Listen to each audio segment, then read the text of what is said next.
টেস্টে বাংলাদেশ খুব বেশি ভালো দল না। লাল বলের ক্রিকেটে টাইগারদের পারফরমেন্সে ভক্তদের যেমন আগ্রহ কমেছে, সব দিক বিবেচনায় গোটা ক্রিকেট বিশ্বেই যেন লঙ্গার ভার্সনের প্রতি ধীরে ধীরে আগ্রহ হারিয়ে যাচ্ছে। মাঝে মাঝেই ক্রিকেটের অনেক রথী মহারথীদের বলতে শোনা যায়, টেস্ট ক্রিকেট এখন আর কেউ দেখে না। অনেকেই আবার দাবি করেন এই ফরম্যাটটাই বন্ধ করে দেওয়ার। তবে এই পথে অবশ্য হাঁটতে রাজি নন ভারতীয় সাবেক ক্রিকেটার রবি শাস্ত্রী। সম্প্রতি মেরিলিবোন ক্রিকেট ক্লাবের আয়োজিত এক অনুষ্ঠানে টেস্ট ক্রিকেটে আগ্রহ বাড়াতে দিয়েছেন পরামর্শ, যেই পরামর্শ আবার আইসিসি গ্রহণ করলে কপাল পুড়তে পারে বাংলাদেশ সহ শ্রীলঙ্কা, ওয়েস্ট ইন্ডিজ, আফগানিস্তানের মতো নিচের সারির টেস্ট দলগুলোরও।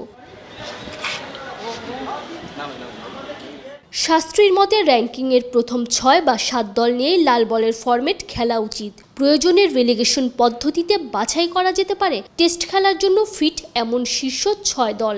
তাতেই নাকি বাড়বে দর্শকদের টেস্ট ম্যাচ দেখার আগ্রহ। আইসিসি যেখানে ক্রিকেটকে বিশ্বব্যাপী ছড়িয়ে দেওয়ার পরিকল্পনা করছে, সেখানে টেস্ট দল কমিয়ে আনার প্রস্তাব অনেকটাই সাংঘর্ষিক।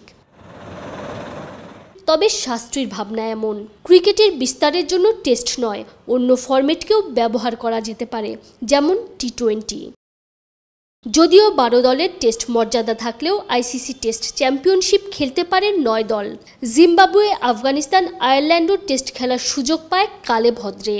এই ফরম্যাট নিয়ে শাস্ত্রীর ভাবনা সম্পূর্ণ ব্যক্তিগত হলেও ক্রিকেটের নীতি নির্ধারকরা যদি কখনো তা আমলে নেন, সেক্ষেত্রে র্যাঙ্কিংয়ের 9 নম্বরে থাকা বাংলাদেশের টেস্ট খেলাও শঙ্কার মুখে পড়তে পারে। তানজিম ঐশী, অলরাউন্ডার।